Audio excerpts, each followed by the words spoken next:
Welcome, Aries, Taurus, to your April love reading. Hope your friends are doing great out there. If your friends like this, hit that big old like button and subscribe. This message. Who are you dealing with and what is their intentions? Who are you dealing with and what are their intentions?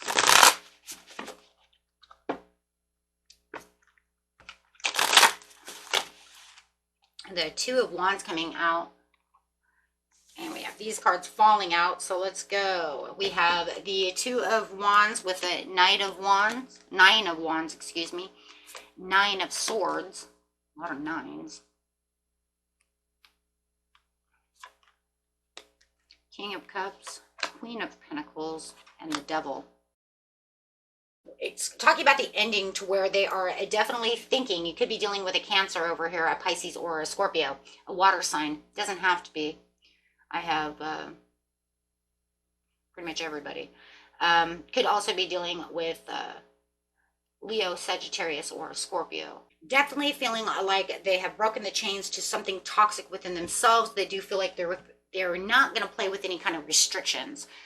With the Devil in reverse, they're not putting any restrictions on this relationship. Definitely not feeling like they're going to have any kind of setbacks. They're not having any kind of limiting beliefs when it comes to this situation. They might even feel like there was some kind of resentment that was going on within this relationship, or a past relationship that they don't want to bring into this relationship. I feel like that's kind of what it is. Maybe they're ending a relationship to start a relationship with you, and they're trying to be as comforting and nurturing as possible. It does feel like there was some kind of attachment that was going on within the other relationship that they're detaching from. So I do feel like they are coming towards you. It's kind of like a little more free in emotion, but they're definitely feeling, yeah, a little more self-disciplined. Thank you. Feeling more, yeah. I feel like they do have more direction in this relationship than they did in maybe the last relationship. It feels like there was a lot of carelessness that was going on. And if you guys know that this is not the past relationship, this was just the way that you guys were dealing with each other, then it does feel like they knew that there was carelessness when it came to your heart. Or maybe there was carelessness in the way that both of you were treating each other, and they really want to fix this. It does feel like they're trying to nurture this no matter what, there was definitely some hurt and some pain over here, but it feels like there was a lot of recovery and a lot of moving on. So whether it is the ending of your guys' relationship because it's too careless, or they're ending an old relationship so that they can start a new relationship with you, take it how it resonates. But there's a lot of hurt over here, and a lot of recovery and a lot of moving on. And like I said, there's a lot of ending over here with the nines. So it does feel like, however it is, there was a lot of obstacles when it comes to this relationship. It does feel like there was also being a lot of stuck in the past. I still think that they were stuck in the past when it came to an old relationship, and they weren't letting this old relationship go. So it's like ruining your guys' relationship. Whether they're doing it or you're doing it, someone is holding on to a past relationship and not allowing this relationship to really grow. And really get to where it really needs to be. I do feel like there was a lot of procrastination, a lot of obstacles, a lot of skeletons in the closet type of scenario where someone is just not allowing the true transition and recovery to take place for this relationship. So it does feel like this person may want to let this relationship go because of the third party situation. The third party situation is you or them not releasing the ex. Order to have what you really truly need, there has to be more comfortability. It almost feels like this relationship isn't even that comfortable. Okay, whether, like I said, it's them or you, there's a lot of lack of purpose when it comes to the situation. There's not enough. It could be also a lot of illusions, a lot of loss of reality, a lot of confusion, a lot of delusion of how they're seeing the situation. Too many choices, too much anxiety. Something is going on over here. You know, somebody needs to let go of this relationship anyways, and then come back, or you guys need to come together so that you can have this ultimate conversation of how to realign with each other, because someone is choosing the past over what's happening now, and they're not accepting 100% what's going on in their present relationship, and it's keeping this relationship at a stalemate, which ultimately could die, and it feels like it's making the passion die. So with the Two of Wands, it's kind of like, which way do I go? And that's the reason, that's how I feel your person is feeling. I think it's your person. They don't know how. But whether or not whoever's holding on, that's where it's coming in, right? Is it you or them?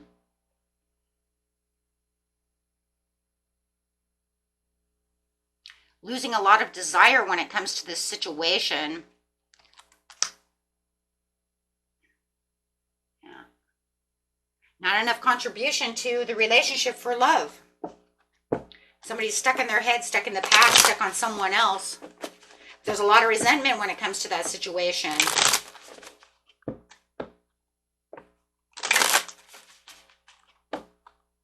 Trying to free themselves from an ex.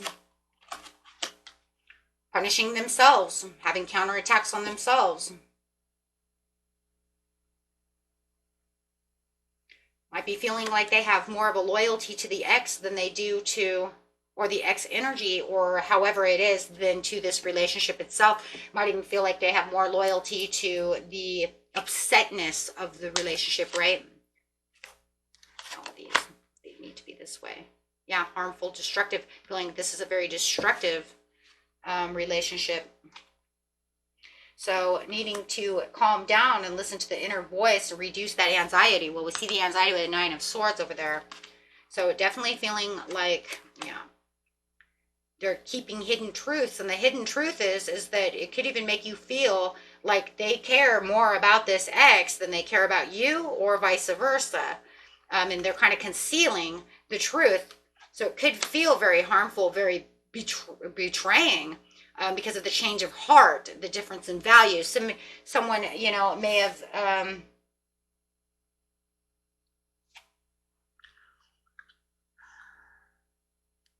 someone may have gotten into a relationship too fast without healing. Should have been more healing to the situation. Either that, or you guys got back together and there wasn't enough healing before you could really start this relationship, because you guys are still holding on to past hurts and pains from each other or from somewhere else.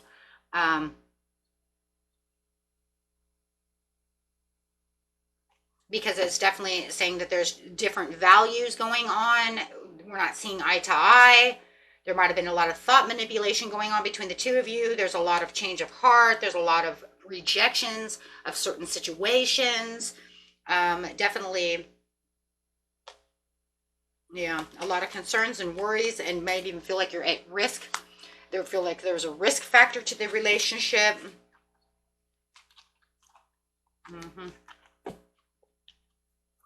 I feel like whatever's going on in this situation, wherever you guys are in this relationship, it's definitely built on something that was, someone is not healed enough to be in this relationship. Either the two of you need to come together to heal, or help one another heal, or however, or it doesn't look like it's going to work.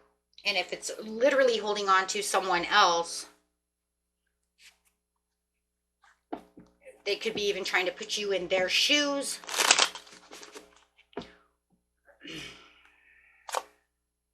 Yeah, because there needs to be some kind of, yeah, definitely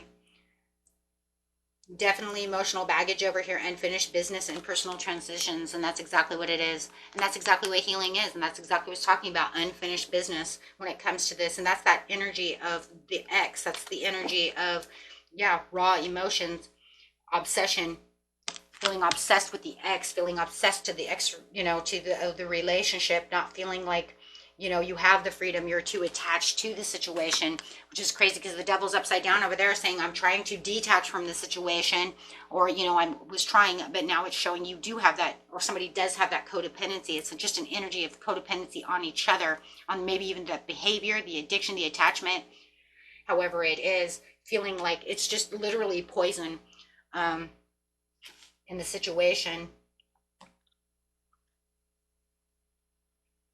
So yeah, until somebody gets some healing, I really do see the ending of this relationship more than I see the healing. I don't really see healing here as much as I see ending. Yeah, because it says right here, healing family issues. There it is right there, like I said. And it says very soon is in reverse. I usually don't take reversals very often, but in this case, it does actually feel that way. It actually feels like they're not moving on very fast because of this card. That's the only reason that I'm going to take that in reverse, is because this Six of Swords is in reverse, saying that I'm not going to clean out that energy. I'm holding tight to it. I'm obsessed with that energy. I'm not going to give that up. And I'm keeping that kind of as my hidden truth, and that's kind of who I am. Because I'm so hurt. I'm not going to heal from that anytime soon. I need that family healing, though. They really do. This separation, it could be a divorce, a nasty divorce, something going on over here where it's like, yeah. But it says that definitely there could be a time apart and a separation between the two of you until some kind of healing comes through. It says time apart from your partner is on the horizon. And I do feel like this is exactly where you guys are headed, due to lack of healing. The new love in reverse. Yeah, because this is just doesn't feel like this is just not, there's not enough love. It might not even be love, this,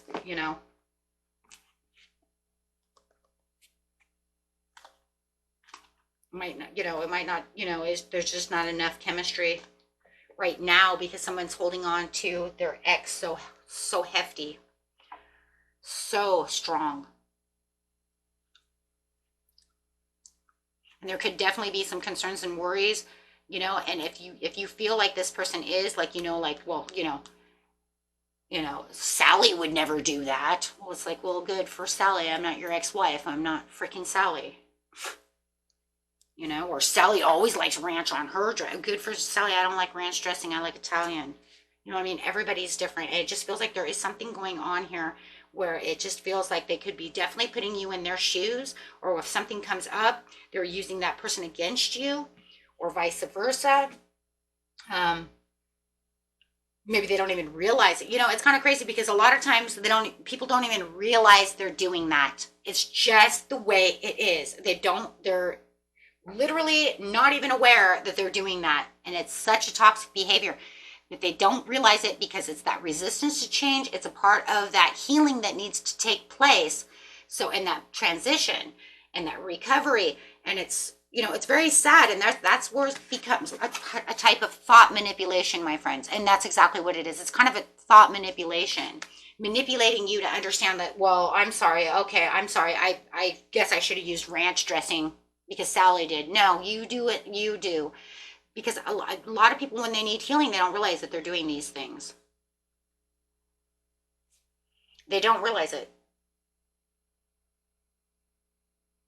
They don't realize that they're throwing these things out. Okay. And putting you in another person's shoes. It's just the way it is. Once they get the healing and all that, then that will, it'll all go away. But that just goes to show how obsessed they are and how much energy that they still have attached. They still have attached to that person. You're never going to win on that one until they heal. Okay? Plain and simple, you won't win. Because you can even tell them that. They won't even be aware. They might even tell you, you're crazy. I totally don't do that. And it's not that they're lying. I mean, they really probably don't realize that they're doing that. Or they might even say, I'm sorry, I won't do that anymore. And then they turn around and do it again. And it's not even comprehensible. Like, they don't even realize they're doing that. And this also could be a rebound situation. It actually, for a lot of you, I think this is a rebound relationship. A rebound relationship, okay, is a relationship that we get out of. For those of you who don't understand what that means, when we get out of a really deep relationship, like a marriage or anything that was super deep, and we jump into a new relationship too fast before healing and doing all of that. This is exactly what happens after that. Here, I'm going to give you the definition, actually. Okay, rebound relationships are often about the person who has been through a difficult breakup trying to meet their social, physical, and emotional needs. Sometimes this is at the expense of their new partner, who they might struggle to see fully with all the emotional turmoil they are experiencing. And that's exactly what it feels like as a rebound. A rebound is because I feel like I have to be attached to someone because I need someone to love me. I need someone to hug me. I need someone to care about me. Because they're used to having that from the other person, and because it's like a stranglehold of your heart. Okay. And so it's going to be at the expense of the new partner, though, because that's where the Sally uses ranch dressing, and this is because they are very obsessed with this person, but they feel like they have to have love for their emotional needs. They feel like they need someone to cry on. They need sexual intimacy. They need those feelings, and that mostly it's emotional. I think it's more emotional, really. I know that they're saying, it really is mostly emotional turmoil that they're experiencing, and they're trying to get that out of someone else. So they feel like they need that person now. And that does come at that expense of another person, because they can't really give you new love, because they're really obsessed with the other person. They're just looking to replace the other person really fast so they can feel that need, so they can feel like they're not feeling rejected. Because usually when this type of thing happens, usually rebounds happen when you're rejected. When they're rejected, they feel thrown away. So they want to go and get somebody else who's going to love them, hug them, make them feel secure, make them feel good. But the only problem is I'm still hooked to this person. I'm still hooked to them. I need healing. Okay? And that's literally what rebound is. In fact, I want to write that down, because I always think about that word, and I never, for some reason, we don't use it as much as rebound usually happens a lot in college, stuff like that. And that's probably why I don't think of it much anymore. We used to use it a lot in high school too. But rebound relationships, yeah. So funny. I think about it a lot in a lot of these readings, that I never can remember the damn word, and it just came to me, and I was like, yes! And the average lifespan of a rebound relationship, my friends, is usually only between one month to maybe a year. For most younger people, it's usually only 2 or 3 or 4 weeks. Literally. Personally, maybe the older, personally, rebound that I've seen personally is an infatuation period. So the initial infatuation period is usually only literally 2 weeks to maybe 2 months. They're saying a year on this Google, but I've never seen a rebound last a year. Literally 2 weeks to 2 months is as long as I've ever seen one. Okay. So you could say they're a year. I mean, that's fine. But remember, it's an infatuation of someone going to help your heart. They're looking for someone to save me, love me, because of that initial hurt and pain and rejection. Okay. Okay, my friends. And that was it for you. Until next time. Peace and love. Bye-bye.